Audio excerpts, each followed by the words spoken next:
Welcome to the Outer Realm with MicheleDerocher and Amelia Pisano.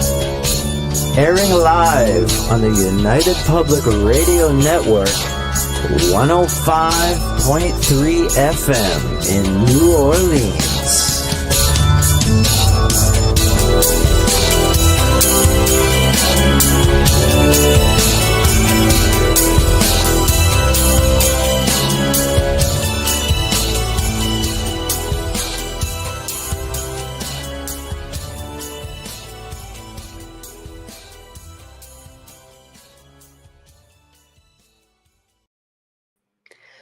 Good evening, everyone. Welcome back.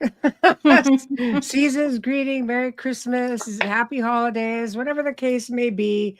Welcome back. We are back on this incredible Thursday night. And we are, of course, live on the United Public Radio Network, UFO Paranormal Radio Network, 105.3 FM from the Gulf Coast, 107.7 FM from beautiful New Orleans. And, of course, we are fully sponsored by the amazing people over at Folgers Coffee, who have been a part of our journey now for the last few years. So thank you, Folgers. We couldn't do it without you, nor would we want to. Also, big thank you to Justice Snicker, a.k.a. Dr. Snick, the sonic surgeon, for the contribution of his time, his music, and his voice for the intro you just heard. He's an award-winning composer of Halloween, horror, sci-fi, and dark wave electronic music, which can be found on all of your favorite music streaming platforms. And of course, lastly, big thank you to Steve McGinnis, the artist behind the banners and logos at the show. Check him out on Facebook and Instagram. Also specializes in the horror genre, but does great commission pieces of all sorts. So we're back. Bubbles, how was your holidays? It was great, thank you. And you? Well, quiet, because I've been sick. Yeah. Yes, me who's yada yada. Oh, get sick, y'all. I got it. So, never say never.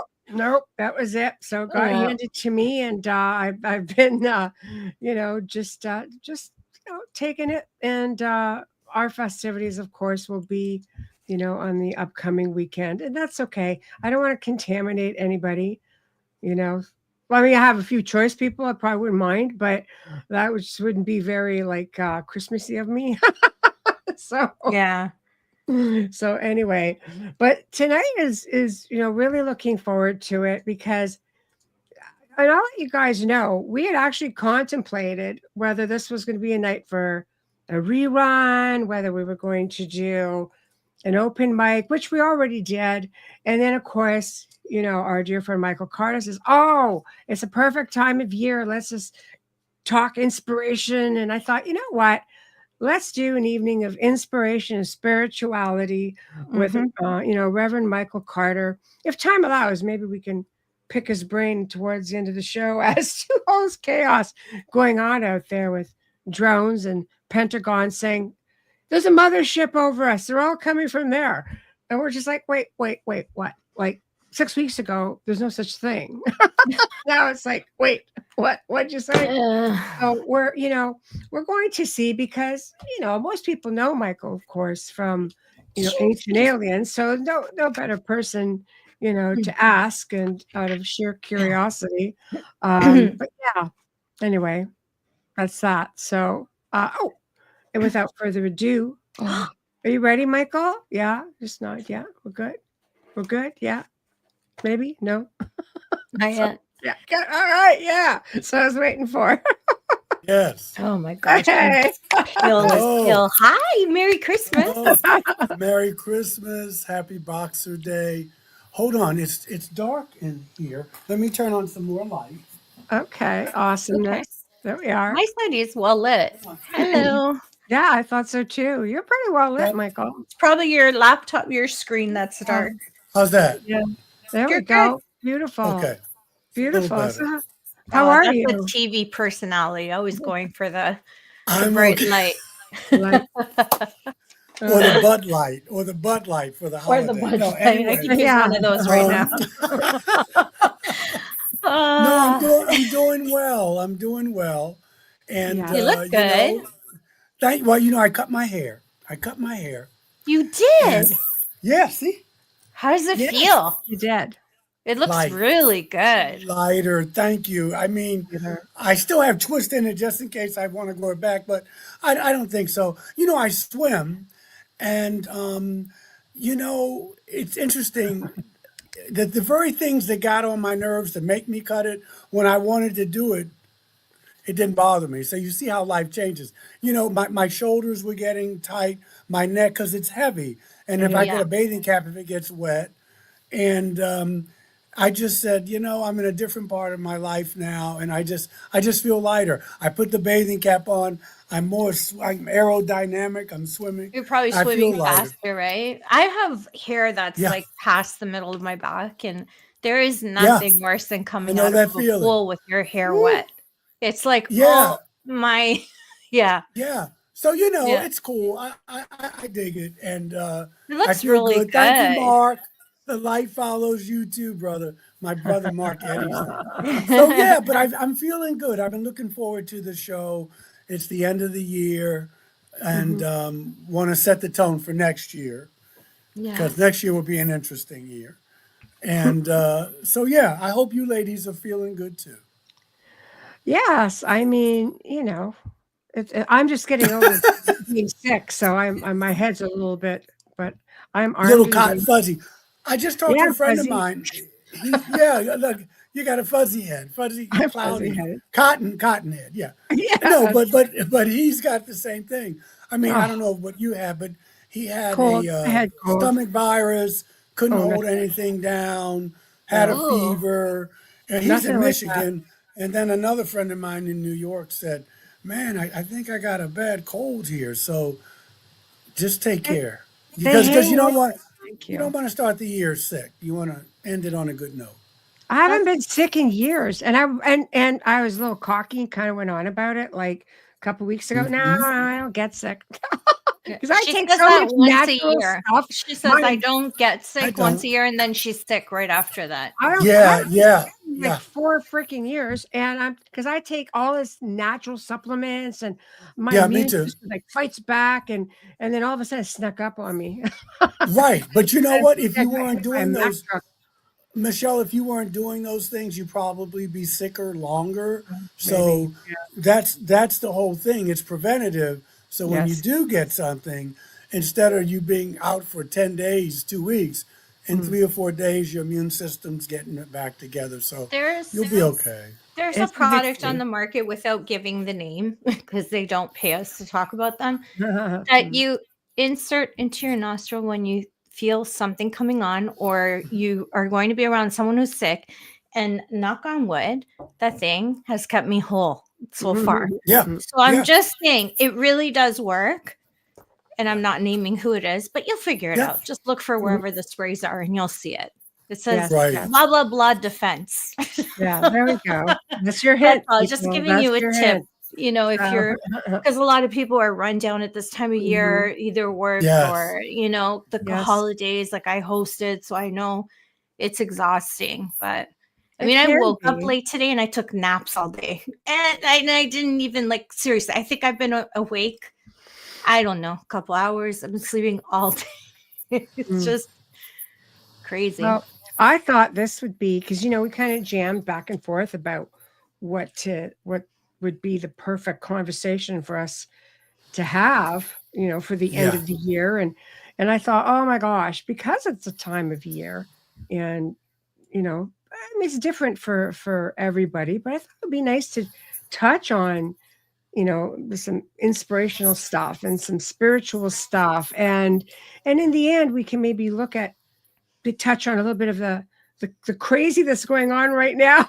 Hmm. People kept saying, "Oh, Michael Carter, yes, like I've mentioned aliens. I want to find out what his take is on these drones and everything else." Drones. So I think maybe we could just put our foot on the banana peel and head into 2025 with a bit of drone talk. They're insane No, we right can. now. We can. We Yeah. can. No, most, Yeah. anything's fair game. Yes. Anything is fair game, Yeah. you know? Yeah. Yeah. I think so. So, That's a anything's curiosity. fair game.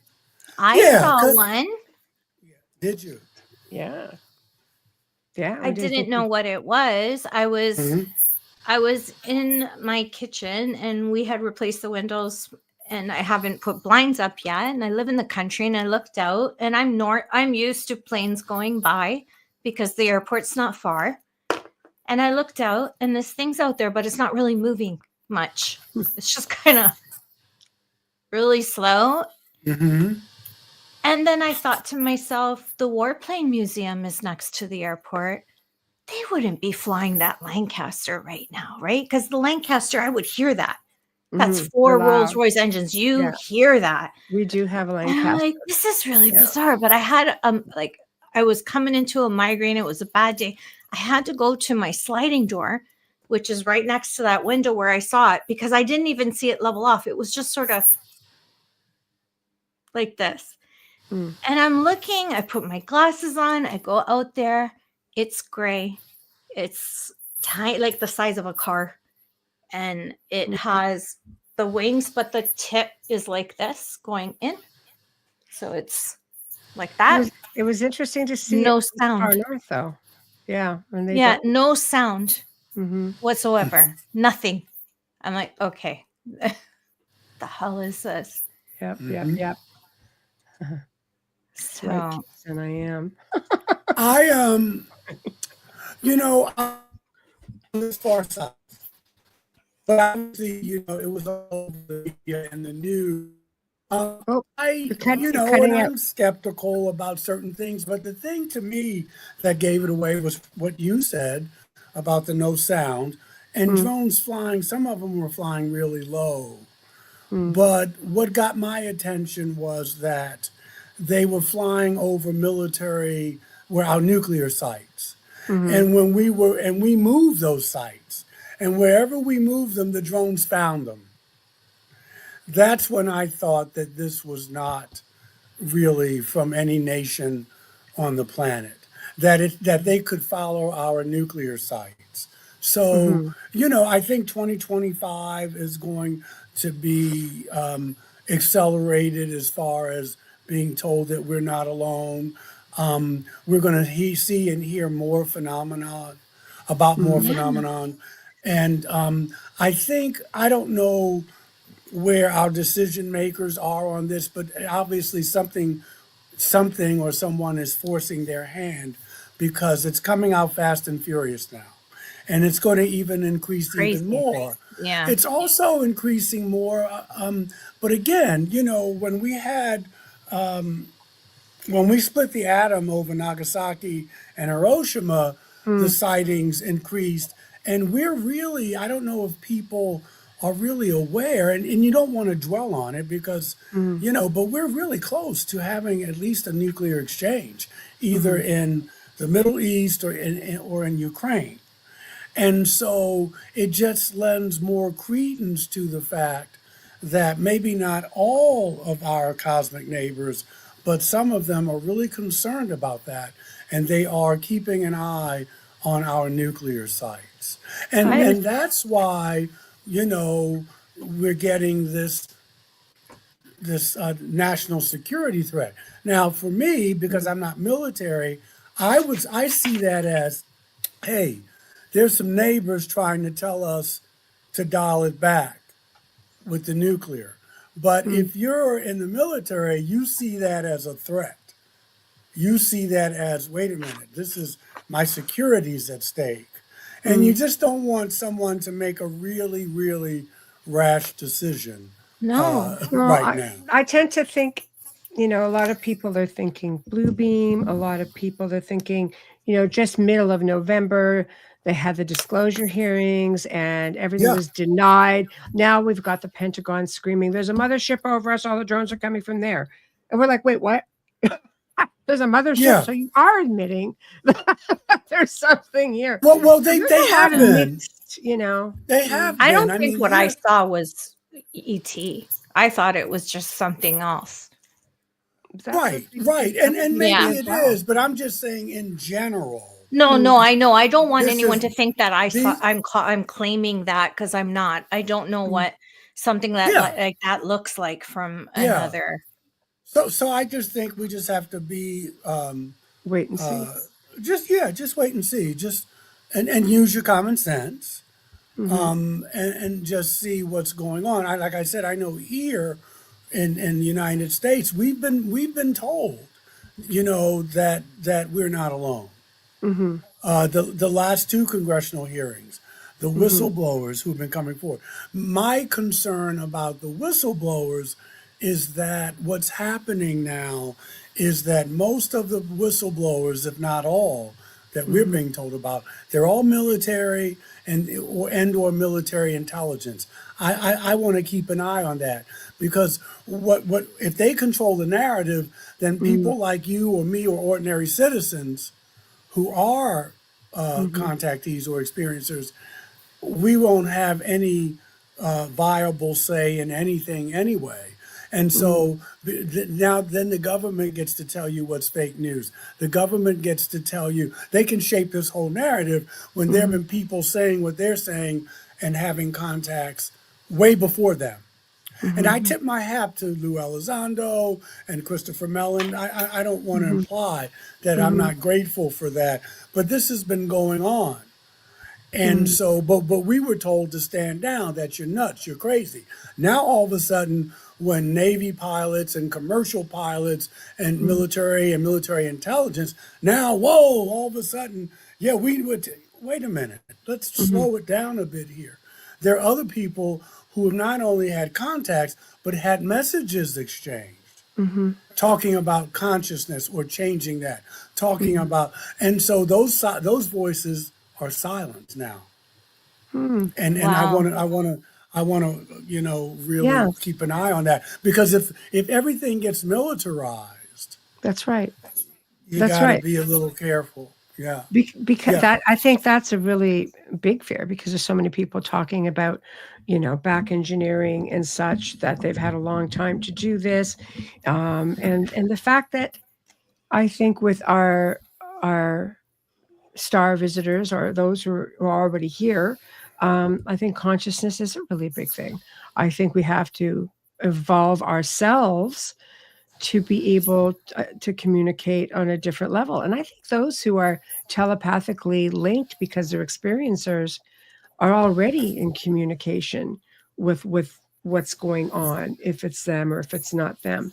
So I agree with you. I think there's a whole level. Why has this whole other group gone silent? Well, because the narrative is being controlled by the networks, and now you don't hear about everyday people having these experiences or messages. It's only that, and that's by design. And I mean, here in the States, I watched it because I watched that more and more in our government. More and more military people hold high posts in the government. You always want to look out for that, because usually, and the way the Constitution was designed, you had private citizens who were, civil servants, and they were holding positions in government, high positions in government, in cabinets and what have you. Now we see a lot of our leaders are ex-military, and that's a different mindset. Than it is. We don't have a lot of diplomacy, for instance, in our foreign policy. And so now, people are listening, oh, we're getting into politics. Well, you're always into politics, and now we're talking geopolitics, because now we're talking about dealing with cosmic visitors. So it's all politics.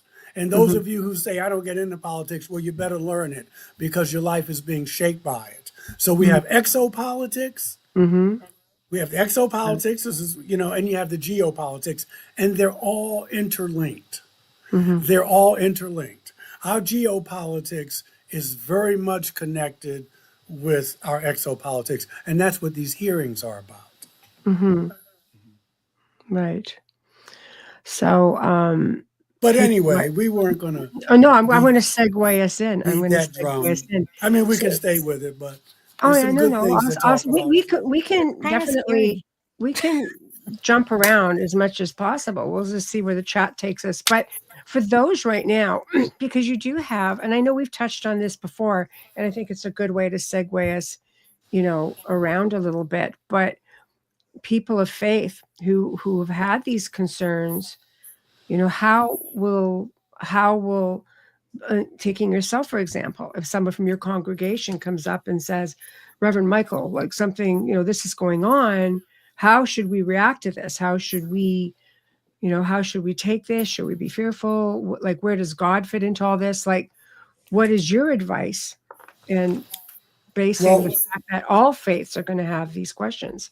yeah, that's a great question.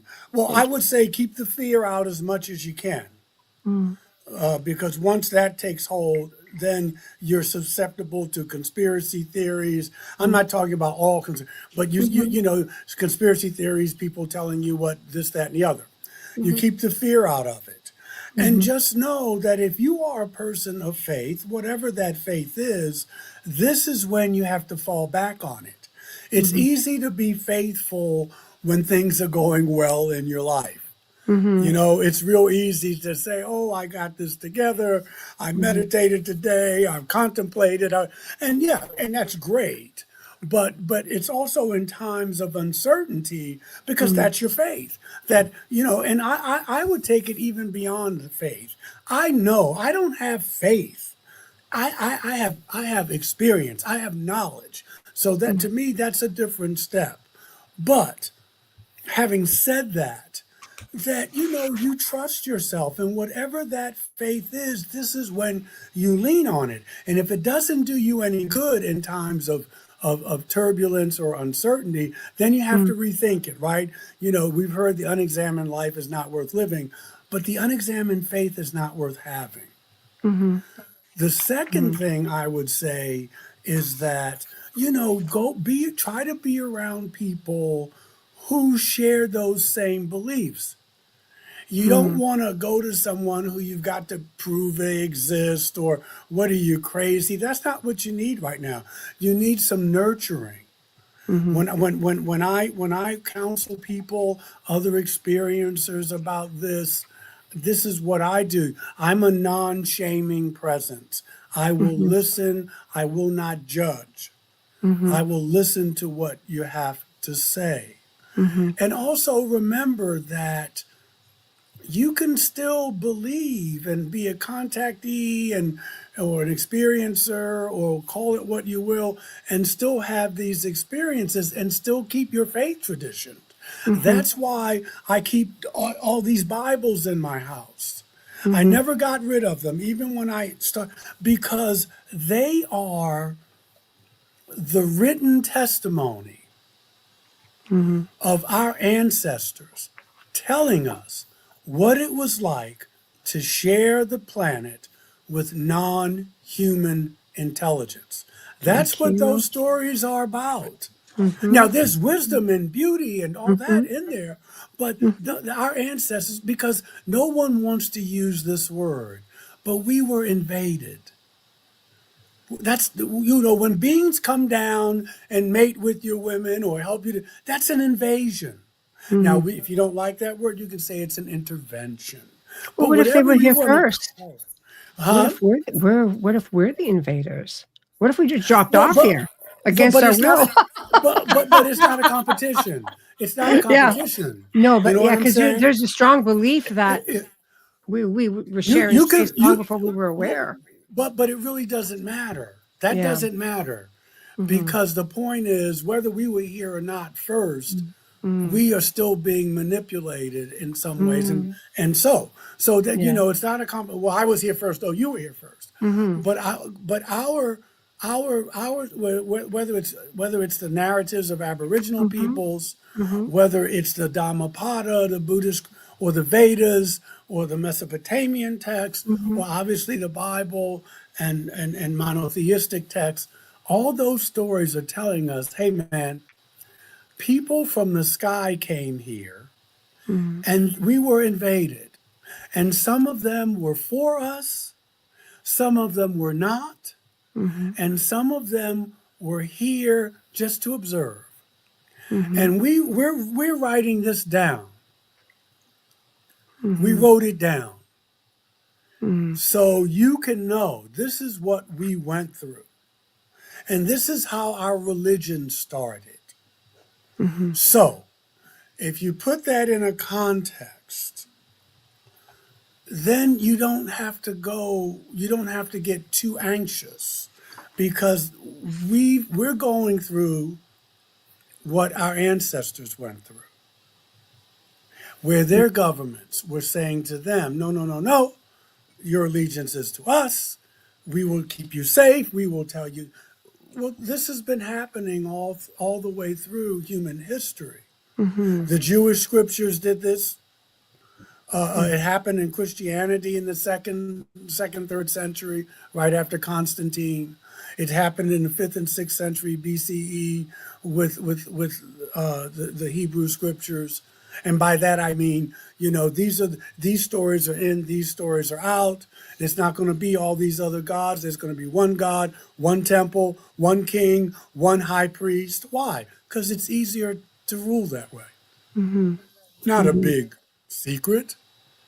Yes. And so, this is what we're doing. So I would say, again, don't, like you hear all through Jesus talks about, and other great teachers, but fear not. Don't be afraid. But just be vigilant.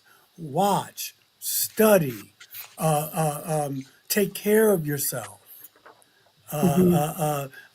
Keep your heart open as much as possible. You can navigate these times. Real quickly, I live in Asheville, and we had the hurricane back in September.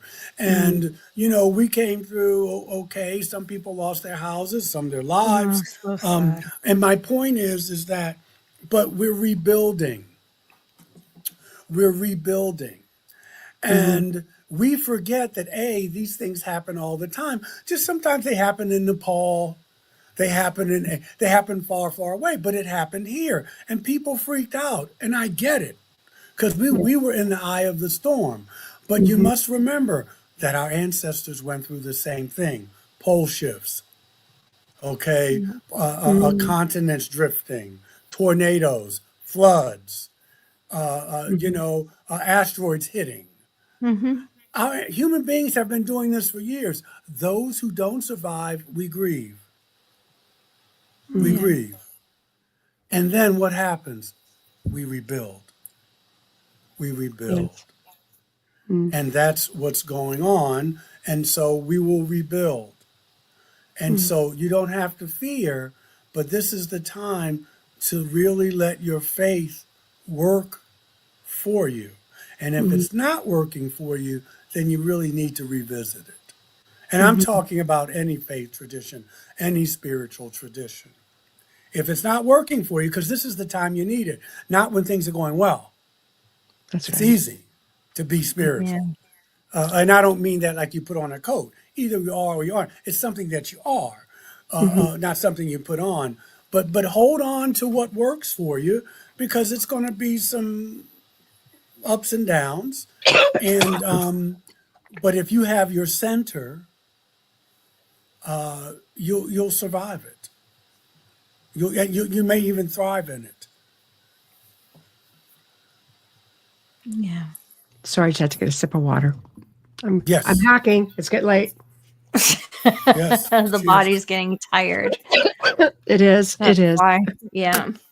Well, at least you got some tea, because when you get sick like that and you got to talk, then you get dried out. Yeah. You got if you got a humidifier, you better put it on. Not in here. No, I have one next to my bed. Yeah. Yeah, not in the office. No. Yeah. I hope that helped. Oh, it does, bit. because I know. Fresh ginger in your water. Leave it there all day. Takes the inflammation down. Keep going. I just read a lot. I don't interact a lot on social media. I don't spend a lot of time there. But when I do, I just like to read the feeds. And I like to see what people are thinking. And there's a mix of so many things going on right now. And I think to myself, this is a time of year where people should come together. And I think that there's a lot of diversity with a lot of different faiths. some thinking, nope, you shouldn't like this, you shouldn't like that. And I don't want to get us flagged, so I'm not going to get into, all of the different conflict going on over faith of Christmas itself. But there's a lot going on right now in different parts of the world that I've been reading. And I'm like, this is terrible. This is something where we should be feeling enlightened, because we're from all walks of life, but we all believe in something. Yeah. We all celebrate at different times of the year. And, I just think it's really harsh that this holiday has been ruined for so many people, because we have so many people, that are new to all of these different countries, because there was mass immigration that kind of went all over the place over the last year or two. And it's like, there's so much conflict. I'm like, should this not be a time where we should put aside a lot of differences and just try to embrace and respect one another's views, at least on that? Well, My question to you.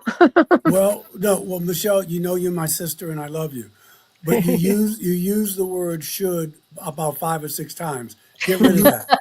Well, I do, because I try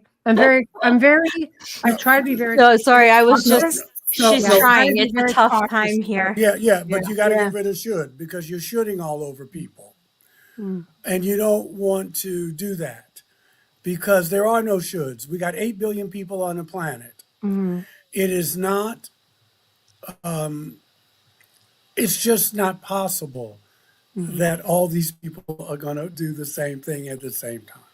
No. And so you got to put, because you know what? You'll always be frustrated. Mm. So the first thing I'm going to say is stop expecting you from other people. Mm. The second thing I'm going to say is this is not new. This is not new. Mm. That we have the technology now, and we had the technology before, but this is not new. Name me one time on planet Earth that what you're saying is true. That everybody just came together and we all just put aside. That doesn't happen. We didn't all have to hear about it all these other times. Now Well, No. it's pretty much out there now. Okay, but that's really Right? not the issue.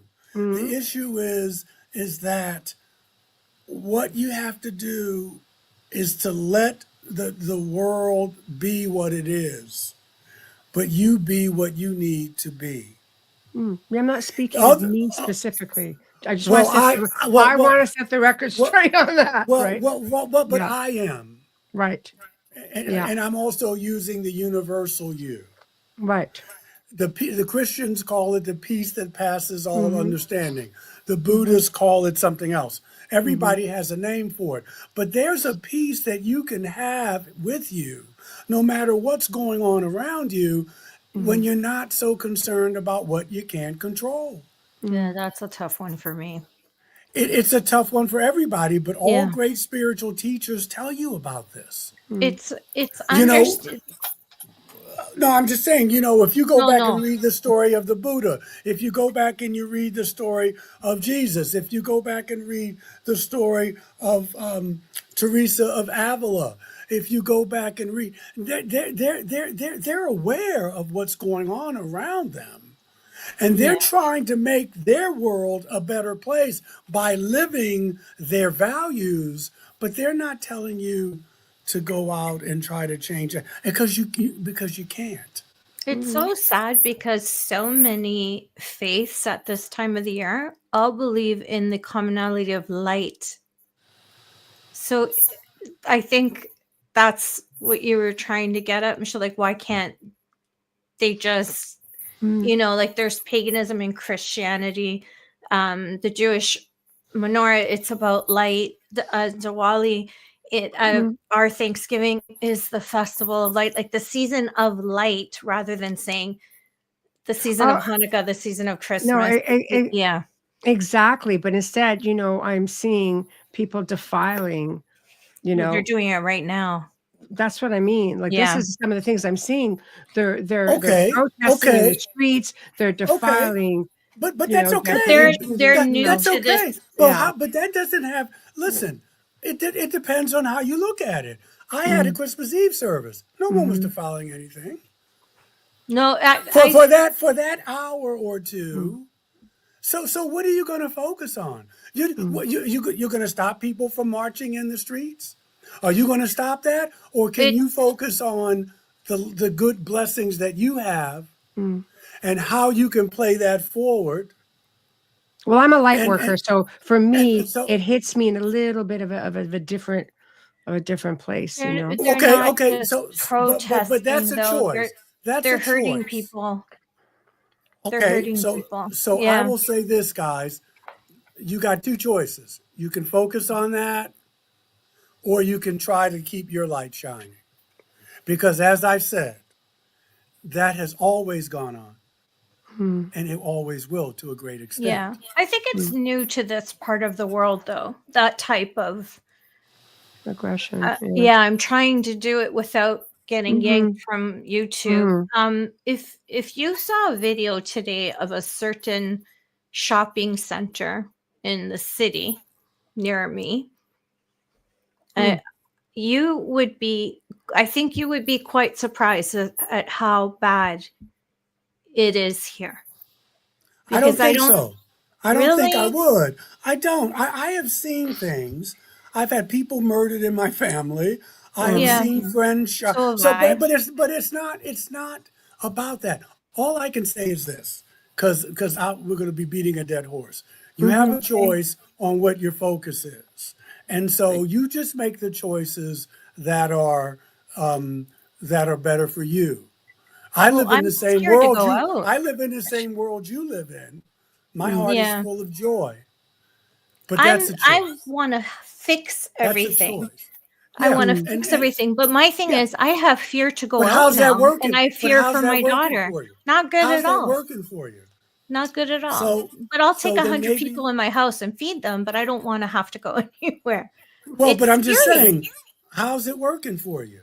But it's really scary when you walk out the door and you don't know if you're going to be raped or smugged or And stabbed. you know what? I don't know. I don't know. I'm not going to try and change that. I'm just trying to give you some suggestions, and the rest is up to you. I can't live like that. I have a daughter here, and it's just part of life. It's just where we live now, and so you can live in the fear and that, or you can choose something else. But Sometimes those are your choices. Sometimes I think I would just been in the work too long. Like the reason why I got into assisting missing children was because I do have a family member who was abducted and murdered at a young age. And I think that's why, that's what I did. And I focused it and put it on that way. And then I took a break when I met Michelle, and she showed me that I can help people in a different way. And now I need a break from all of it, because And then maybe you podcast need to that take I the am break. is falling apart, like being Then, shredded right now. then maybe you need to take the break. I have, but in the same respect, it's really horrible, because this is something that as Canadians we never really had to see much of, and now it's just been a lot for I think us. Amelia's trying to say we've been sheltered. We've been sheltered. Maybe. It's been a different kind of Yeah, life, and we've maybe. never seen this kind of hatred. Right. I'm a world traveler. I've seen all Home kinds of invasion. mix of everything. That And I know, about, but when you come home, right, Michelle, you're like, wait a yeah. minute. It's adjusting to it. I always try to take the best piece out of every situation. And this is what has always kept me grounded, I suppose, taking the best, out of every situation. The type of work that I've done has been, dealing with very dark things. And even out of that, I've been able to take the absolute light from each one of those situations. So I like things to flow nicely in my existence, and I do my part to try to make the world a better place preferably because, I was a part of it in one way or another. In the end, I will have left my mark, kind of thing, I guess, is the easiest way to put it. So getting on to something a little bit lighter, I believe that there, especially in a time like this, a lot of people, and I can speak for myself because, I've lost both my parents in under 15 months, so if you would have said to me, oh, this was going to happen, I would have said, no, absolutely not. But, I still forge ahead and I still make the best out of those situations, and I still celebrate because they would want me to celebrate the holidays. They would want me to still keep going and so on. So because a lot of people are going through that, a lot of people grieve this time of year. A lot of people, get depressed this time of year for many different reasons. The holidays always seems to be a difficult time, not just this holiday, but holidays in general. So how would you think, since we're talking about, not just, spirituality, but inspiration, how would you inspire somebody when they're feeling so low? I would say this. I don't try to inspire people, so I don't know how. I can't go in with. You're just inspirational, Michele. No. You just have your ways. No, no. I think that just being in the moment with them, because I don't, because then you get into fixing, and that's not the role. At least for me, I'm going to inspire you. No, if it happens, that's fine. But if not, you get in the way. I think that allowing people to be where they are and to be there with them, whether that's supporting them, being right in front of them, checking in on them, because it's really important that people realize that what you're going through, you're not alone. And I'm not going to try and make you smile when you don't feel like smiling. I may say some reminders depending on what the context is. But, it's okay to be down. It's okay to be depressed. And I'm going to be here for you. And I would even say, tell me how I can be here for you. What would be helpful for you that I could do for you? I think that the other way is how you wind up burning out. Because if you're going to fix everybody and you're going to change it, the other thing is again, there's a context. I have a friend, not a friend, she's a member of my congregation. Her son in his 40s had a stroke and died sitting at a table by himself. And so, what could I say? I said, you have your community here, but also, the first year is going to be really hard because the first holidays are always hard because they're gone. And this is what you can expect. And you don't have to go through this alone. And so those are the kinds of things I would lend some. There's a grief support group you can go to. There's help for you. And so that's where I would come from, because of, sharing resources, those kinds of things. Because obviously some people may be depressed and they may need medication for that depression. I'm not a professional. I'm not going to be able to do that. But most importantly, just to let them know that you're not going through this alone. My ex-wife had seasonal affective disorder, SAD. There's nothing we could do about it. She had it every year. And so what we had to do, we went places sunny. We did things like that. But we did things to help. I feel now that for me, that's the best way to help, as opposed to, well, I'm just going to take this on and make this better. Sometimes that helps, talk counseling. Sometimes it doesn't.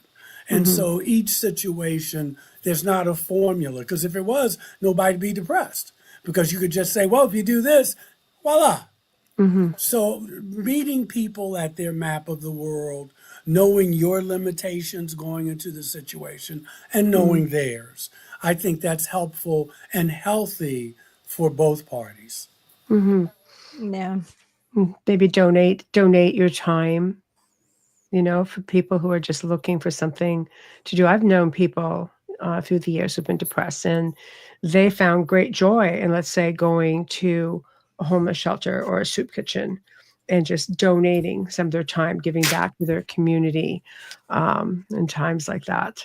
So, That's a great thing to mhm, because you can get so caught up in your own stuff that you forget that there are mhm, people who have it just as bad or worse, and so that mhm, gets you out of yourself, as you said, Michelle. Yeah. The mhm, soup kitchen, the mhm, volunteer work, and mhm, again, that's appropriate for some. For some, that may not work. For some, mhm, I just can't get through this. Okay, mhm, let's talk. Here's some resources you can use. mhm, Here's some things a number you could call. I think mhm, those kinds of things. But for people who just get, you just get that kind of depression. You're on planet Earth. You're mhm, looking at everything.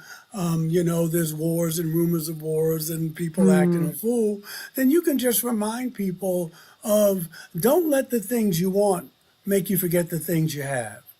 mhm, Don't remember when the things you said you wanted in your life you didn't have, but now you have them. And that's what I was talking about earlier. It's just a shift. The Course in Miracles says you don't have to change the world. You just have to change your mind about the world. And mhm, that's not an ostrich mentality. mhm, I'm not an ostrich. I'm very much aware of what's going on, even though I'm being misinformed and disinformed, because that's mhm, what governments do. But Yeah. I go through my life. I've been fortunate, but it's also what I choose to do that I love life. I love life. mhm, And even when it's not going great. And I've had my ups and downs and I'll have more. I've been divorced twice. I'm in my third marriage. I had some people who were murdered. I have a brother-in-law who was murdered. I had, but mhm, it's life. mhm, And it happens. And that's mhm, when you're on planet Earth, that's just the way it is. Maybe somewhere else it's different. But mhm, I'm loving being here. I'm sure my friends who are not here now would say, hey, man, enjoy it while you're there. And so that's my attitude. And if anything is inspirational, people will feed on that. But that's just who I am. I'm not trying to be. And mhm, hopefully, someone may say, I like his attitude. I like mhm, his style of recovery. mhm, I wanted to, but other than that, mhm. what else you gonna do? You're in the game until you're not. True enough. Yeah, you're True in the enough. game, and then when you're dead, you're in another game. But that's it. And Mhm, so, I hear you about being sheltered. Well, nations are sheltered. mhm, Human beings are sheltered. But now you're not sheltered anymore. Now you're waking up, and mhm, waking up is painful. But mhm. waking up is part of spiritual growth. So, And so you get to choose love or fear. And so I let's got talk kids about too. that. Yeah, let's talk about that. Let's talk about spiritual growth and evolution. We are Well, we here have been. to keep That's evolving. Yeah, this whole hour has been about that in my yeah, mind. but there's a Yeah. lot of people. No, absolutely, and there's a lot of people out there who I guess I've heard people say things like, "Well, I don't recognize the sign. How do I know if I'm actually awakening? Or how do I know if I'm evolving?" And I'm just like, "Well, how do you feel?" Is where I go to, because when I know, I'm awakening, or when I had my awakening sort of thing, you just sort of look at the world a little differently. And when you keep evolving, it's not just something that you evolve one time. You really just keep going, and you just Yeah. keep improving yourself or I growing. heard I heard a therapist say it this way. It was in a context. Hmm. When you're doing things in your life that you don't want to do, Hmm. whether it's the company you keep, whether it's the job you have, You know, when you're doing things in life you don't want to do, then you realize that something has to change. So those things can be great teachers. And when you're starting to come out of your comfort zone a bit, when you're starting to do things in life that you want to do, when you're starting to be the person that you want to be, then you can see that, wait a minute, something has shifted in me. That, you know, my old friends are leaving, and it was, you know, it was depressing, but I got new friends. Your world just starts to shift. You become more aware. That's what it means to be woke.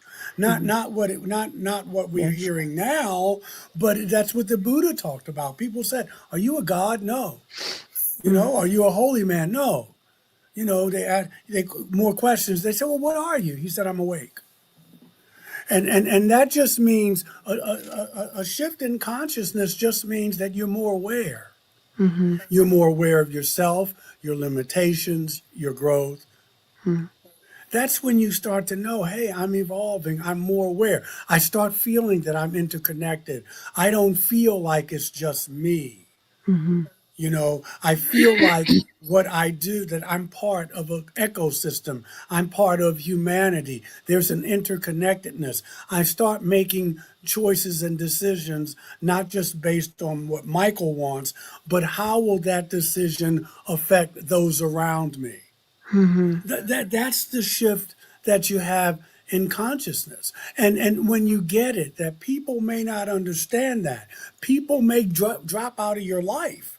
But you know, other people will come in and things change. Like the Course says, don't change the world, change your mind about the world.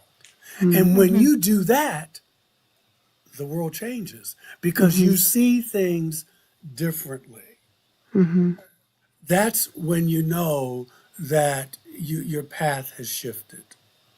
I'm more aware. I'm more aware of my actions and how they reverberate. I'm seeking more community. I have a circle of friends. I volunteer. You know, maybe I've stopped chasing the dollar. I'm doing work now that's more fulfilling. I don't make as much, but I feel like I'm leaving a legacy. I'm a healer. I'm an artist. I'm a painter. I'm doing things differently. Those are some of the things that will let you know. And obviously, like you said, Michelle, you feel differently. You feel lighter. You You do. feel lighter. And the sad part of, you know, I've seen myself shift quite a few times, you know, throughout my life. And then you find that you just, you know, not everybody follows along. We all shift differently and at different times when we're ready. Some people see it, some people never see it. And I find myself sometimes going through that mourning a little bit, kind of like, you know, like that you don't have the certain connections anymore. And people go, you know, they leave your life. If you're lucky, you know, they come back at some point. But it's, you know, it's hard sometimes to find someone you can consistently say, yes, this person's been a part of my life for all of these years while I have been going through these transitions. You know, sometimes you just lose people along the way. Yeah, that's called letting go. Yeah, That's why tough. that's Yeah. why Buddhism is such a powerful philosophy, Yeah. because what happens is we want things to stay the same, Yeah, and a lot of life has people. changed. Yeah. And once you can get it, I mean, really get it, not just intellectually, that life has changed. I'm going to change. You know, I'm going to change. My friendships will change. I will grow old and die. You know, I will. Once you get it, that makes life that much more precious because you know this is it. But life has changed, and what people want to do is they want to hold on, and they want things to be the same, and the person to be the same, and all through life. And that's just not. It's not intelligent anymore.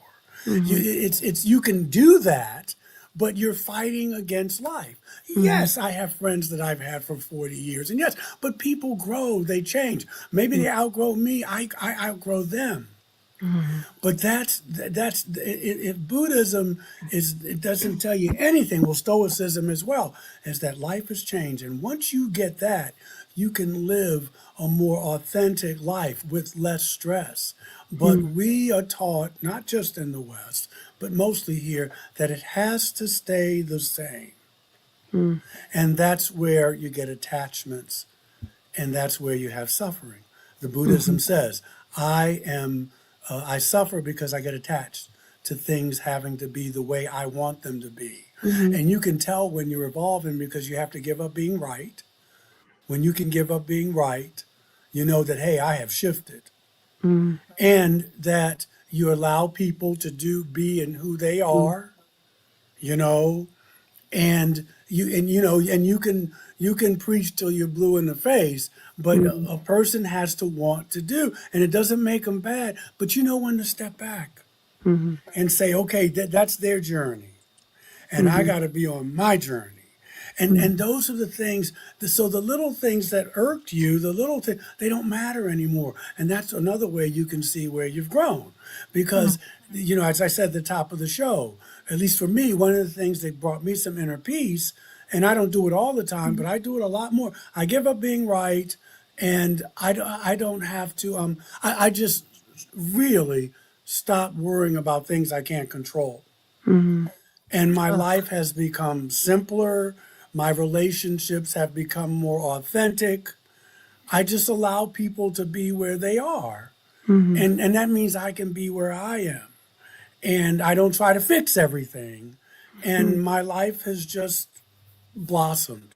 And I have less stress because of that. Yeah, and But it took me a while to get there.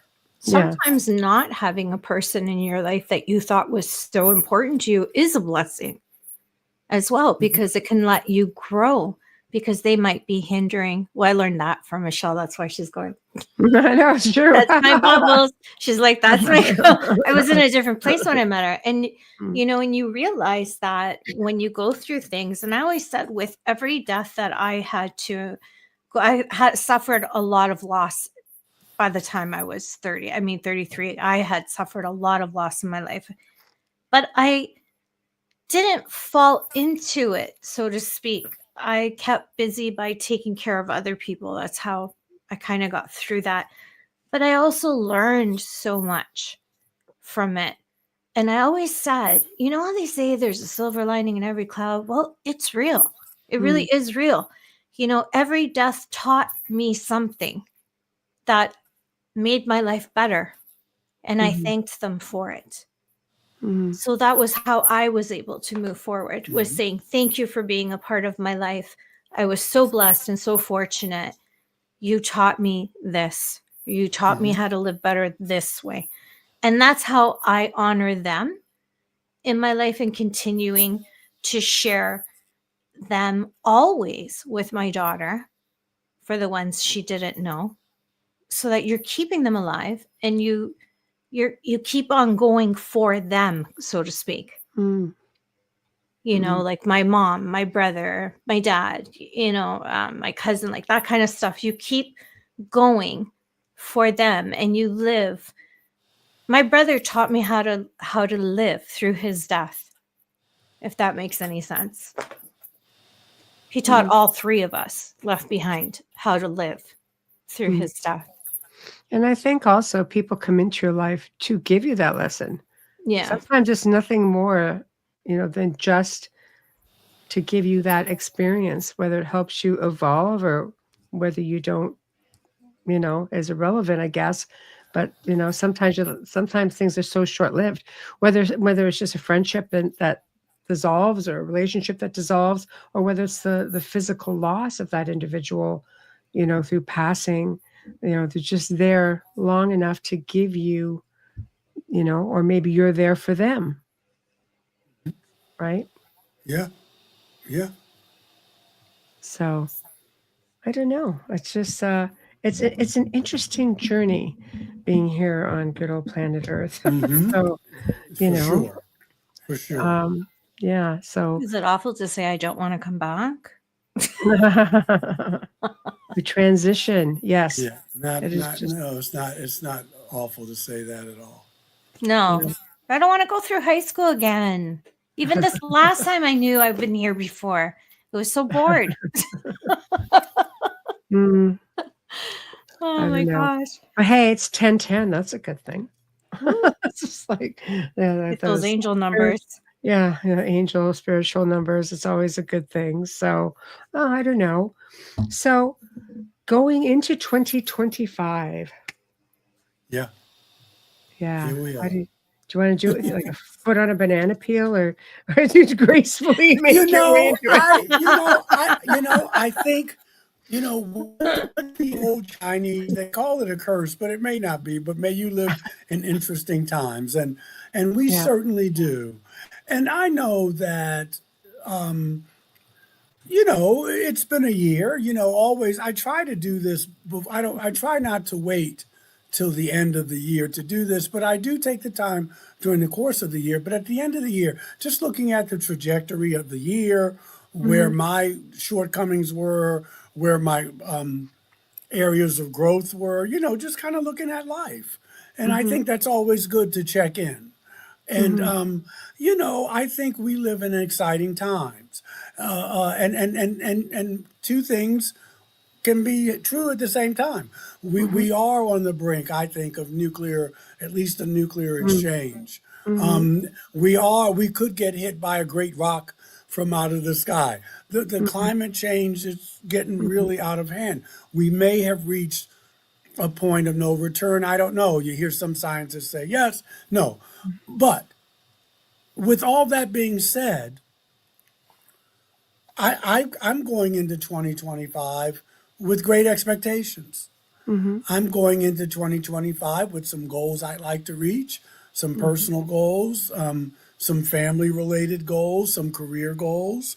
And because again, I go back, I can't control those things that I mentioned. Putin's not calling me, or, the White House is not calling me, and that kind of thing. And I don't know if I'd be any help anyway. But I still have the life I have. And so obviously bills have to be paid, those things, groceries have to be made.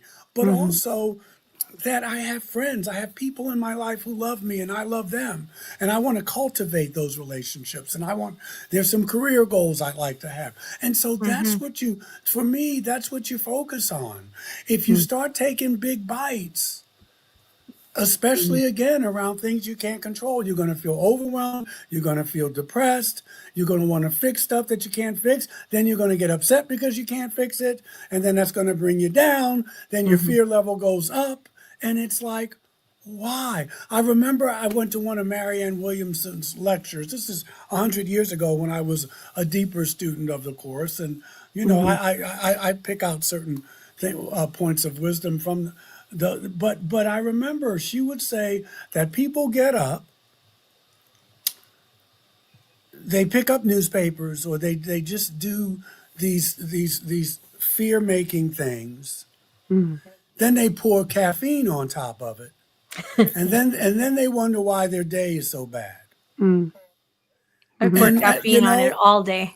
and then Yeah. so you're freaking out, and then you got now you're really, what's going to happen here, and you just, again, going back to the top of the show, where we have choices, and you can say, I'm going to read something inspirational, whether it's from a scripture or from a motivational speaker. I'm going to read something every day that's going to set the tone for my day. Or I'm going to read affirmations. I'm going to read some poetry.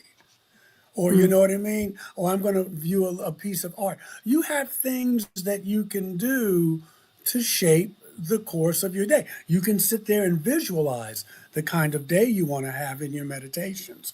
And so there are ways to combat all the noise in life, all the distractions, but you have to do it. Perspective. Again, it's about changing here. It's your perspective. It's changing your consciousness here and here.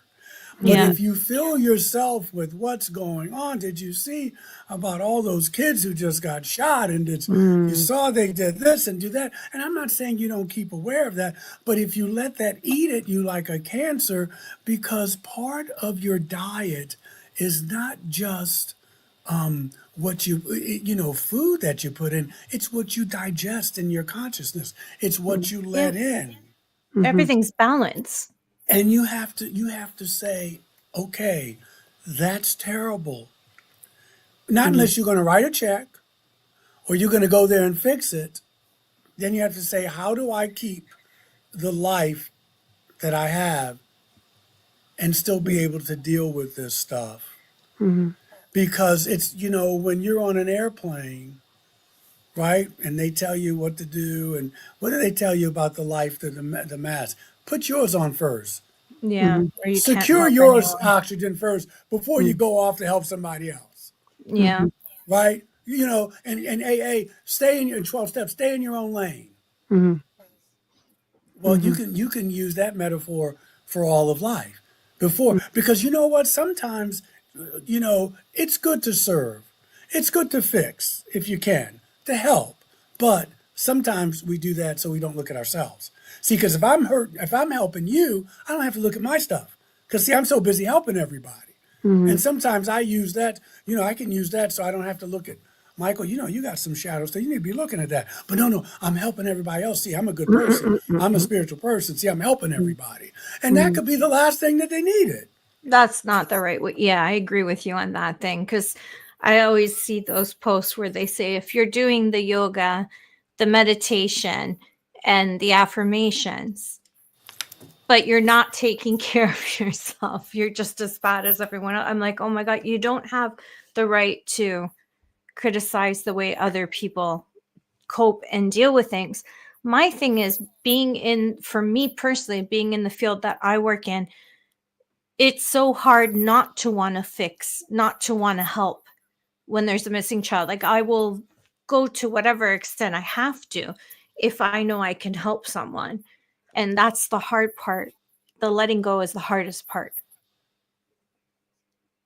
So that creates a lot of turmoil in my life, and it creates a lot of anxiety and depression. And I think a lot of people who are in any type of work or have that in them to always help other people do go through those types of little roller coasters when you're trying to take time out for yourself. Well, you lose yourself. Well, I know I lost my health, but I don't know. It's just strange. When I'm not there, I always feel like, oh my gosh, if I was there, I could have helped. I could have done this. Or when I see something and I hear about a case and I think, oh, the only contact, that goes through my head. And it's not saying I'm the only person, because I'm not the only person who can help. There's lots of people out there that do that. It's just for me, it's control. Yeah. Never mind. I went through it. I have great perspective, but I just, can't manage my own life. On that note, why don't we just do our sponsor and station ID? Sure. Awesome. Then I can forget about everything else and just think of caffeine. Yeah. Caffeine, why, you say? Beauty. You are listening to The Outer Realm with MicheleDerocher and Amelia Pisano, coming to you live from the beautiful city of New Orleans on 107.7 FM radio, as well as on the Gulf Coast on 105.3 FM. We're live on Roku TV, Rumble, YouTube, X, Facebook group pages. Pick a streaming platform you use. We're there. Alexa Prime. If you're searching us, search United Public Radio Network. Thank you, Joe Montaldo, our producer and the proprietor of the network, for having us. And then you look up The Outer Realm. Our special guest is our dear friend, and we love him so much, Reverend Michele J.Carter. We wouldn't end this year any differently. We're so honored and so happy that you're here. And on that same note of gratitude, we have to give a huge thank you to Folgers Coffee for supporting us from our first episode with UPRN. Thank you so much for your continued support, sponsoring our show. We absolutely adore you. Our fabulous banner and our promo media is courtesy of Steve McGinnis. He's a horror illustrator and an artist who also creates custom commissioned pieces. You can find him on Facebook. Thank you, Steve. Our intro that you heard, if you were here at the top of the show or if you're tuning in just now, is courtesy of Dr. Snick, the Sonic Surgeon, aka Justin Snicker, award-winning composer, vocalist, and musician. You can find his music on Amazon and Bandcamp. Stream on any platform. Find Dr. Snick on Facebook and Instagram. Thank you, Justin. Lastly, if you're watching this episode right now or you're tuning in wherever you are, smash that like button, hit subscribe and notifications so you never miss an episode. Kindly share us with your friends and family. We're trying to grow our social media platforms because we know you're listening. We see the ratings, but we really need to see your support. Please smash the like button. You don't even have to hit the notifications if it's annoying you. It's okay. Just smash that like button. This way, we can continue bringing the best in their fields here just for you. And for those on X and Rumble, we can see your comments. I'm watching. I know how many are on each platform right now.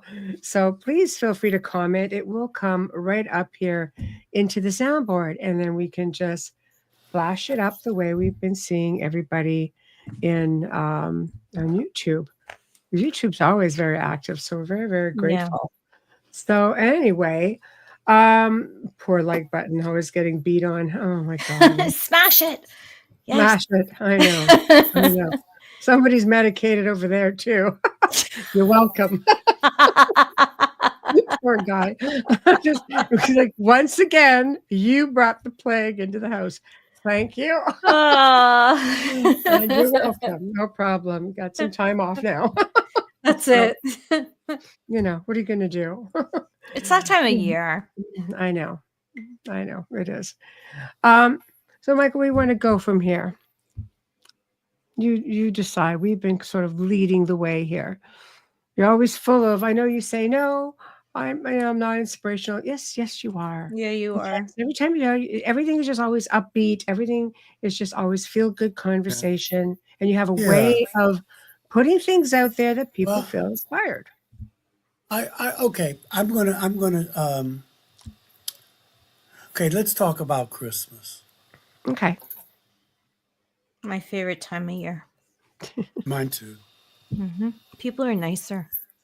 Christmas, they do appear that way to me too. Yeah, Christmas for a week. is about Christmas. Yeah, yes. For a And then, week. yeah. Well, Done. It's like after the hurricane, man. Yeah. I mean, people were nice, and then we somehow we go back into our silos. You know, I'm thinking about Christmas, and I'm thinking about how it resonates with our lives. I don't black, white, rich, poor, gay, straight, Muslim, whatever. Because it's about a man, a woman, animals, and the birth of a child. That's what that story is really about. And when we look at this baby Jesus, Emmanuel, Yeshua, call him what you will, that baby represents each and every one of us because we all came into the world that same way. And when you read his story, whether you're reading the story of the Buddha, but we're talking about Jesus right now, he grew up and he was threatened. The old order was threatened by him. He grew up. He was a different child. He, so he was threatened to the older people like we were. He had new ideas. He was very strong in who he was. weren't we like that at one time? We were like that when people would say, well, who do you think you are? Where'd you get an idea like that? You can't come in, don't come in this house, young lady, with an idea like that. Don't come in this house, young man, with an idea like that. Where'd you get that from? Mm-hmm. So he was changing the old order. That's what we all did. And then from 13 years old, people marveled at him, but then you don't hear anything about him. Now, we could argue that he was in India or whatever, but what we know, and some people will say, well, no, that can't, but what we know is that those years, those formative years, he was changing, finding out who he was, what was his mission, how was he going to make these connections. Well, didn't we do that? During that time, those years where maybe we pulled back, we were going inward. Who are we? What did I want to do with my life? Do I want to get married? Do I want to get married to this person? What do I want to do? I'm experimenting. I'm growing. It's part of the spiritual journey. What I'm trying to say is that journey is the journey that we all take. And then he dies. He gets in trouble with the authorities. They are threatened by his new ideas, and they kill him. And then he comes back. He comes back different. He comes back more powerful. He comes back with a deeper understanding. He comes back with this consciousness of oneness, and then he goes. He's out in the world. And he's spreading that. He was doing that when he was alive as well. But what about us? When the old order, when a part of us had to die, to get to be who we are now, we had to change. We had to give up. We had to have some losses. We had to go through some fears. Remember, Jesus had his friend Lazarus had died. John, his cousin, John the Baptist, was beheaded. Things were getting a little dicey. And he kept pressing forward. And that's what we do. That's what we do with our lives. And that's what we had to do. We die and we're reborn literally every day. But we had to go through those trials and tribulations, the slings and arrows of outrageous fortune that Shakespeare talks about, in order to become the Michelle I need to be, the Amelia I need to be. When you look at that story, and I could put in more details, but I'm not doing a sermon here, but I'm just trying to tell you that when you look at that story from that perspective, that's the shero's journey. That's the hero's journey. You can do the same thing with Buddha, right? His parents tried to, his dad, who was a warlord, they came from a little bit of means, he tried to shelter him. Remember, they don't want you to keep him from the ugliness of the world. We talked about that at the top of the show. He was living a sheltered life. And he comes out. And he comes out of the palace and he sees the homeless. He sees the prostitute. He sees the beggar. He sees the corruptness. And he has to change. He decides, I'm going to be a holy man. I'm not going to follow in my dad's footsteps. I'm not going to be a prince. Well, he was a prince, but I'm not going to be royalty. And then he morphs and transforms. He has to go through those trials, and he comes out the other side enlightened. He comes out as the Buddha, the awakened one. Well, isn't that what we're doing? Isn't that what we come out with? We came into the world as a child and we threatened the old order. Our ideas, Michelle, don't come in the house with this. Who are you hanging out with? Amelia, don't bring those ideas in this house, young lady. Michael, what's going on? What are you, crazy? And then you go through your teenage years, and then you're trying to find out, who am I? What am I? Am I gay? Am I straight? Am I going to be this? Am I going to be that? These are just some of the things. And we're peeling the onion the whole time. The caterpillar's becoming a butterfly, baby. And that's where we are. That's the Christmas story. Mm-hmm. Yeah. And so I tell that story to put in perspective that we are not, when we suffer, which Buddhism says is the natural part of life. Life is hard. But he says we become what we think. Mm. Jesus talks about that too. Because thoughts are things. And so when you're constantly coming from fear, they had kids. They had kids back then. They lived under Roman Empire. Their kid could wind up being on a cross or beheaded. Rome was going through, it was hard living in Roman times and any time. Mm-hmm. So when you go back, you don't have to reinvent the wheel. You can put fear aside because your ancestors said, this is how you can do this. Mm-hmm. We lived in those times too. We know what it's like to have our daughter go out in the world, or our son. You don't know if they're going to make it back, or there may not be a world left for them. That's not new. Mm-hmm. But when you get very self-involved and that, you get to think that this is only happening to me, and it's not. Mm-hmm. It happens all over. Mm-hmm. And as long as you're in a body, you have to learn to cope with that. Spiritual teachers say, I can't make you come out of the world, but I can give you some suggestions and maybe some teachings that can help you live in the world with joy, with security, with love. And it doesn't mean that you won't lose anybody. It doesn't mean that maybe your child will die. It doesn't mean any of that. It doesn't mean you won't drown in a flood or a big rock won't fall. It doesn't mean that.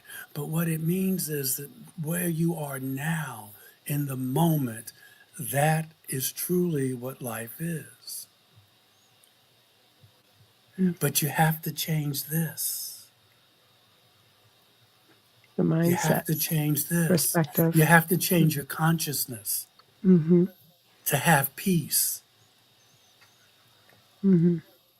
And none of those teachers said, I can stop the Roman Empire from crucifying. None of those teachers said, Buddha didn't say, I can stop the spread of what Hinduism is doing with the caste system and what he can speak out against it, but they couldn't take that away. They just said, I can show you how to live fully, authentically, to love wastefully. I can show you how to do that and still have peace. But you have to want it. And sometimes people stay stuck in stuff because they don't want to change. It's like being in a bad marriage or relationship. I remember when I was in a very dysfunctional marriage, my second marriage, and it took me 10 years to get out of that one until I finally got it. That I'm expecting someone else to change. They're not going to change, and I can't change them, so I had to change. And it was great because I would tell people, and they would go, right, Michael, she's not doing right by you. She's not doing this and that by you. And that went on until one day I got it. I said, well, wait a minute. Then it's really not about her. It's about me.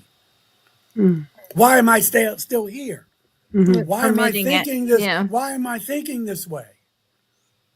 We forget about the enabler. But I didn't want to do that. Yeah. So again, I go back. You got to get rid of the fear. It's like Morpheus said. Get rid of the fear, doubt, neo, and the disbelief. And that doesn't mean it doesn't come back. But I'm afraid, Michael. Michael's afraid. Michael, you're making decisions out of fear, Michael. Because when you're aware, you don't just react. You'll start knowing this is fear, and I can't let fear is the enemy of growth. Fear is the enemy of growth. And there's some things you should fear. I'm not only a fool, but but I'm just saying. But in just the everyday life, what are you going to be afraid of? You're going to die eventually. So why not make the best of this? A lot of it is erasing everything we've ever learned. Conditioning. Yes. Mm. Not Yeah. all of it, but some of it. Well, It's some of it changing- help. It It's shapes you. changing. It's Yeah. changing your consciousness. Again, Wayne Dyer. If you change the way you look at things, the things you look at begin to change. Yes. So I can get up tomorrow and I can say I may get blown up, I may get hit by a car, there may be a nuclear exchange, or I can get up and say, you know what, I got some things I need to do tomorrow. I got to run some errands, having a little get together. My daughter's here. Just wonderful. Had a wonderful Christmas. Just finished some new Ancient Alien stuff. I can change my mind and be there and see the sweetness of life. I know about the not so sweet, and I'm going to continue to have that. That's what it means. But it's the consciousness. Like, who was it? Abraham Lincoln. You can complain because roses have thorns, or you can complain that thorns have roses. I mean, it's, it's just, it's For Some of the real. most beautiful roses are all thorns. you have to decide. We have more control over our lives than we like to admit, but most Yeah. people don't like that. Most people want someone to tell them what to do, not to take responsibility or accountability. And this is where we are, but you can't change that. You can only change It's your hard. reaction to it. Yeah. It's hard to teach people to, well, pride gets in the way, right, of accountability. And then if you are being led, without me getting into the political part, by, something that doesn't take accountability ever, it just has a ripple effect. So in the same way, we believe, Michelle and I have talked about this so many times, about vibration and frequency and raising your vibration so that it's a ripple effect and that we lift each other. Well, I mean, I believe everything is about vibration and frequency. Yeah. That's just, for example, music, the universal language. Oh, Vibration, frequency, and it does. It makes it when you get, the term, all the positive vibes, high vibes. This is exactly what it is, and it does make a really big difference. It really does. Yeah, and you can't do that if you're stuck in fear. No, music's a big one for me. Today I watched Can't something do it. so phenomenal that I forgot I had seen this before, and they were using music to treat a tumor and showed you how the tumor was disappearing with the frequency of the music. 100%. I was just like, I've seen this before. How could I know that? It was shown to me for a reason. A reminder. But Wayne makes a really good point. He has said this before. If you change the shape of a magnet and sprinkle iron filings on the paper over the magnet, the filings have no choice but to follow the new shape of the magnet. If we change, people around us will also. I tend to think that maybe they will feel drawn, like you are what you put out, or what you put out comes back to you. And who you're That with. sort of thing. How many mothers said that to us? You are who you are with. Be Yes. careful. It's the same thing, right? Well, it's the law of Yeah. attraction. The law of attraction. Yeah. It is. Football players don't hang out with chess players.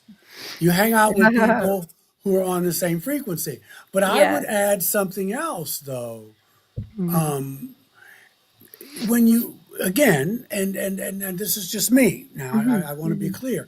But when you do those things, a watch pot never boils. So if you're doing those things to make change, to change somebody else, you're always going to be disappointed, because they may not want to change. They may not change as fast as you want to change. You do good because good is good to do. There are no strings attached. changed. Mm-hmm. But if you're doing good, if you're saying, I'm raising my frequency and I'm doing all these things and these people don't seem to be getting it or whatever, then you defeat the purpose, because that's not really change, that's control. Mm-hmm.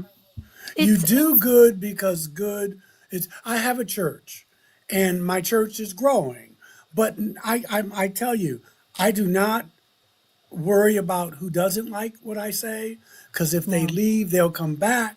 I mean, not there's meant for always them. someone who'll come in. Yeah. I just don't walk the world that way. And I'm free because I'm not beholden. But if I was, I couldn't do what I do because I'm always worried about, did they like that sermon? Did they get anything about that? Did they do? I That don't worry comes from about that. ego. That comes You from know, ego, though, when I you don't think worry like that. about that. I Yeah. just do what I have to do, and the things change. And if they don't change, they may change, and I don't even know it.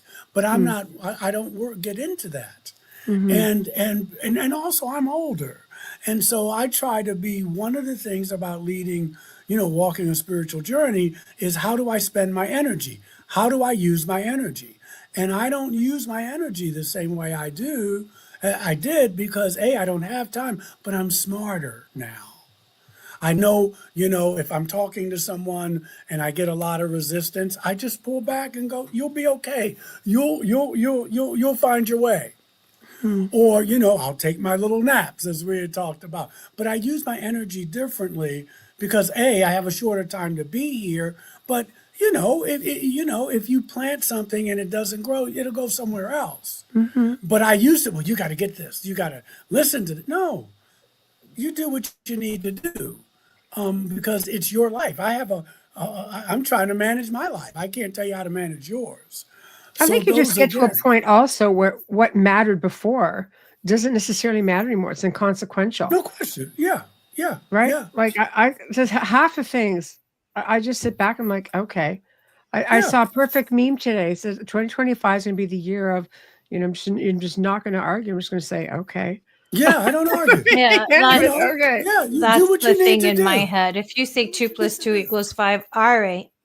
I just don't have the energy, and that's what I don't understand with a lot of people. It takes so much energy to hate. It takes so much energy to be angry. It takes so much energy to be critical. It takes a lot of energy to lie. You have to keep up with those lies. Why not just be honest? Just be kind. Just be happy. But see, Amelia, again, Expectations. it's expectations. Yeah. Yeah. You're I'm really just saying, making a suggestion. well, It's it's a suggestion easier to until you live get this frustrated. way. But Yeah. if it affects the way you look at life, look how bad everything is. These people aren't doing this. They're protesting. They're doing. Then it's not a suggestion. You've internalized it. And once you can let that go, that everybody doesn't look at life that way. For some people, it doesn't take a lot of energy to lie. For some people, it doesn't take a lot of energy to hate. Once you can get past that everyone's not Amelia, then I know. you're free. Well, I'm you know it here, but you don't know it here. And until you do, life is always going to be a big challenge. it's something that I had to Big work challenge. through, and I still work through every day. I don't know. I really believe that the biggest changes come with the tiniest of steps, and they're not noticeable. You handle one thing at a time, and they're small things, and you incorporate it into your lifestyle, and it stays there, and you just get better and better. And maybe that's why we get, wiser as we get older, because we're making those small steps, and it takes that time to get there. But I'm also a firm believer in listening to people who are older than me talk to me about their experiences. And my parents were much older there's a big age gap between myself and them. So I was around a lot of my aunts and uncles were always much older and everything, my cousins. And I'm really love to hear people speak of their experiences and what advice they have for their experiences and everything they've been through, and all of how did you handle this and how did you handle that, and How did it change you? I'm always very curious about that. I don't ask and intrusively, but I will sit there and listen. Yeah. I think it's important to listen. I think a lot of people don't listen to our elders anymore. I think they know everything because of a computer, and you need to sit and listen to someone speak who's been through it. And you might be surprised at what you have to hear. Well, maybe just moving forward, there's just little things, just set some goals. And, it's like what Michael was saying before, just give some thought to, to what those goals are and maybe how we can improve ourselves even the littlest bit. I'm always Yeah. looking for ways to tweak. Yeah. Yeah. Small steps. And we're going into a new year, and you want to have some goals. That'll keep you focused on what you need to do instead of the distractions. And you'd be surprised, or maybe not, that when you write things down, and I know the last few years I've been doing that, and what I want to achieve, and it's remarkable. I just go back and I check off. Boy, that happened already. That happened. The manifestation part of it. But otherwise, because if you go through life aiming at nothing, you're going to wind up hitting nothing dead on the head. And so the world will turn, and there will be some upheaval, and there will be people acting out, but you will be shining your light. We talked about lights, and no one can put that out unless you do, and you stay focused. Yeah. And because this is what life is, and it has been this way since the beginning of time, and it will be. There are 8 billion people, maybe 9 on the planet.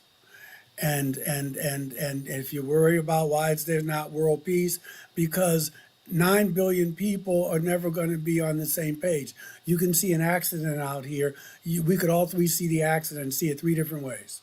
Yeah. It's just not possible that 9 billion people are all going to evolve in the same way at the same time. And once you can get those things, you can have a better life because you don't have the expectations unrealistically. You see life for what it is, not for what you want it to be. You won't should all over yourself or over others, and your life becomes richer. It becomes more authentic. You're not expecting people to be you. And so that's part of your spiritual growth. And you can live and thrive. What are your thoughts on New Year's resolutions then? You see them as goals? I think that they are goals. I think that they have to be realistic goals. Yeah. A lot of times we set ourselves up to fail because we have unrealistic goals.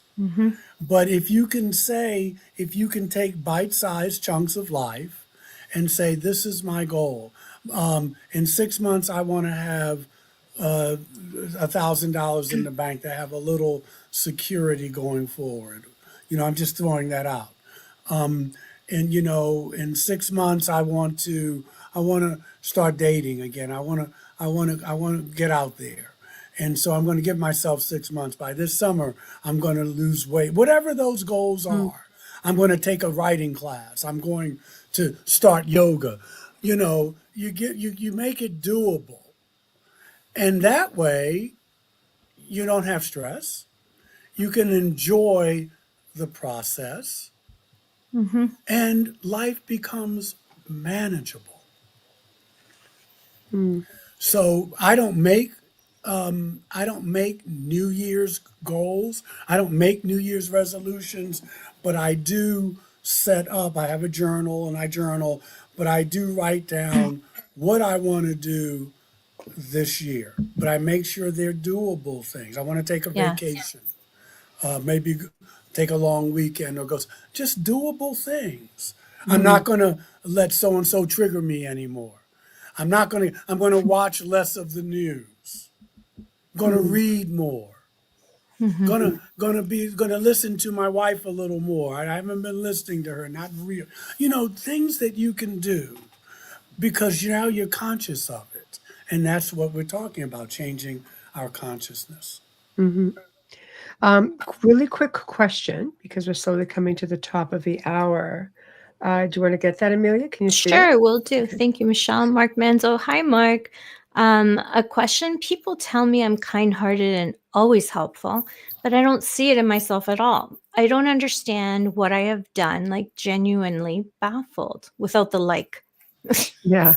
Got a little Valley girl in me there. Well, I like the word genuinely. Mark, sometimes just being you is good enough. Sometimes just your energy is good enough. And you are kind-hearted and you are helpful. And if you don't see that in yourself, then maybe you need to just take the time and let it in. Meditate on that. See what comes up. It's just See natural. what comes up. Yeah, it's who he is. So he doesn't even. But see why you're not letting it in. Because when someone says, we can always talk about our shortcomings, but when someone says, Michael, what are some things you like about yourself? Wow.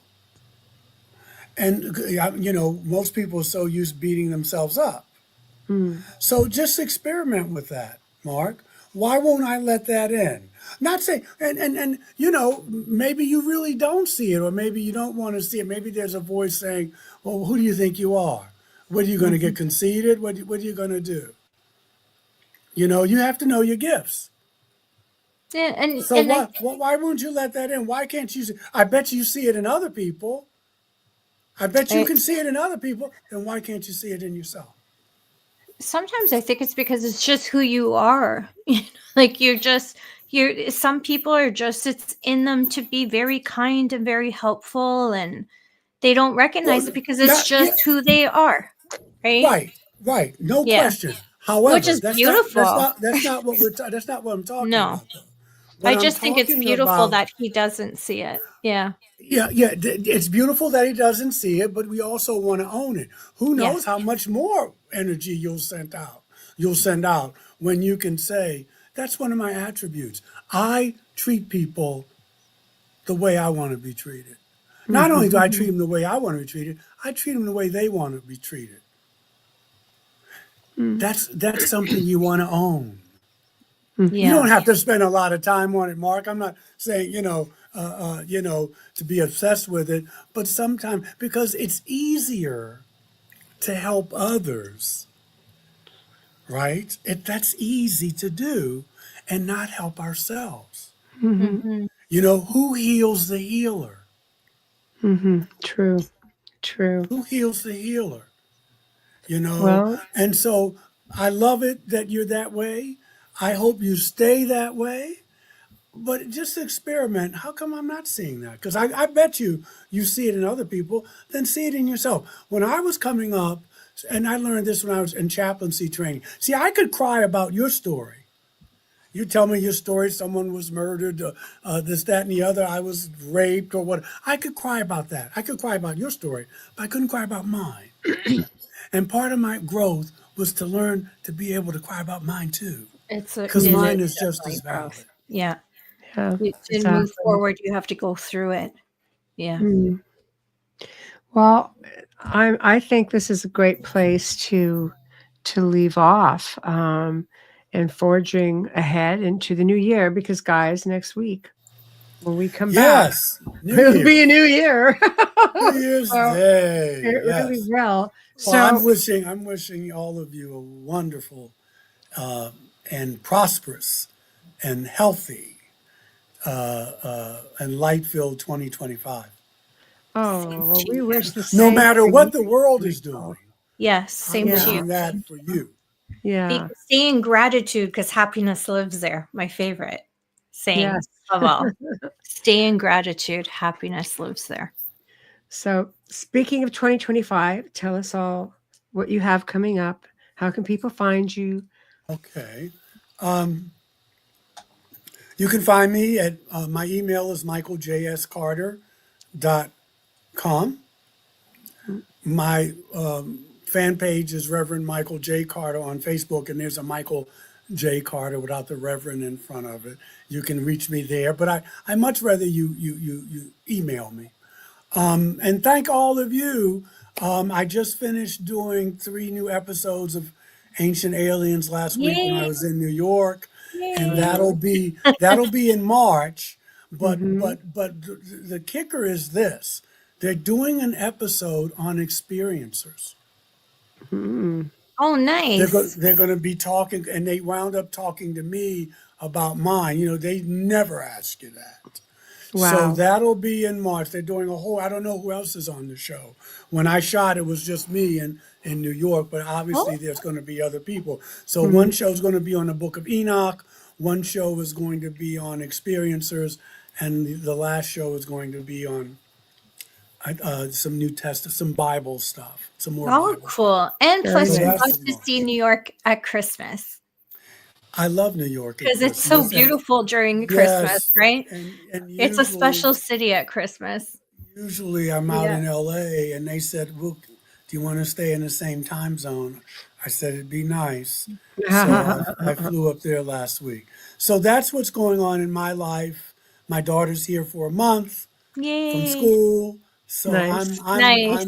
I'm like a pig and you know what. Yep.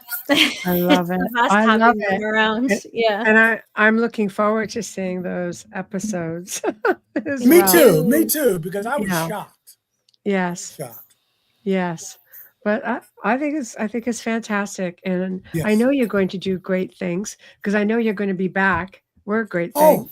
and yeah. You know, I love this show. I say it. It's your ministry. I'm glad to be a part of both of you and your ministry. And you're rich. The audience is informed. They're intelligent. I mean, you can't really. They're growing. They're wise. You got a ministry here, Yeah, we're and very I'm fortunate. just glad you bring me in occasionally to talk. We're so I lucky love to it. have I you. love it. We're so lucky Michelle, to have you. And tell your wife and daughter thank you for sharing you tonight Oh, with they're up us. there asleep. Oh, guess Yeah, they're I don't asleep. blame them. I was sleeping all day after hosting. Aw. Yeah. It's exhausting. Yeah. Well, we'll do it again. You know, Yes. we'll have a parlay and again, Yeah. Let's do it put again. something else together. Yeah, I love it. I love it. Well, I hope you have a terrific New Year's, especially New Year's Eve. You're gonna, you know, you're with your family and you're going to ring in the Yeah. new year. Yeah. I'm home. We're gonna have dinner. Mhm. You know, and we're home by 6:37. Nice. We eat. It's the early bird special. We eat about Yes. 4:30. Yes. And if I I love watch the ball come down, that's fine. I'm not driving, so I can have what beverage I want. A little champagne. Yes. Yep. Sometimes they uh, have to wake me up at midnight. Yeah. Exactly. You know what? Exactly. When I was younger, I was in a band, but not a band like a rock band. I mean, like an Italian band. So I had to work every New Year. So now New Year's Eve, I am so grateful to be sitting on the couch. I have a lot of years of Dick Clark with me. So Yeah. it was, Well, and you I know, was grateful for it because the- when the- you're yeah. working, it's hard. Exactly. And Yeah. the whole thing is to survive to be able to see it. Yes. That's the whole I point, was at least like for the me. one with the countdown. I was the girl on the stage who worked Yeah. 5 days a Exactly week right. and then Saturday and Sunday for a whole, like years. So I was just Wow. like, yeah, I'm just happy to be home. You know, I do you want to love go it. anywhere? No, Yeah, that's right. No. no, I'm- just yeah. give me that bottle of Yeah. champagne and some cheese and grapes, and I'm Amen. good. Amen. Yes. Amen. All the best to you and your family. God bless. Yes, same to Yeah. you. Thank Thank you. you. Michelle, And I will we'll be in talk. touch with you. Of Yeah, course. always. And to the listeners, I love it. Thank you for taking time out of your schedule to hear me run my mouth. Hey, we all love you. They love you. I Yeah. love you. You're I amongst love friends you. here. Oh, just be safe out there. And just real quick, Amelia, I love you. Don't I let them love take away you. your joy. I know life is hard. I swear to God. And I'm not trying to be above it all, but you're a good No. soul. And don't let them take your joy. Thank you. Please. I love you more than you know. Please don't Yeah. try to tone down the fear.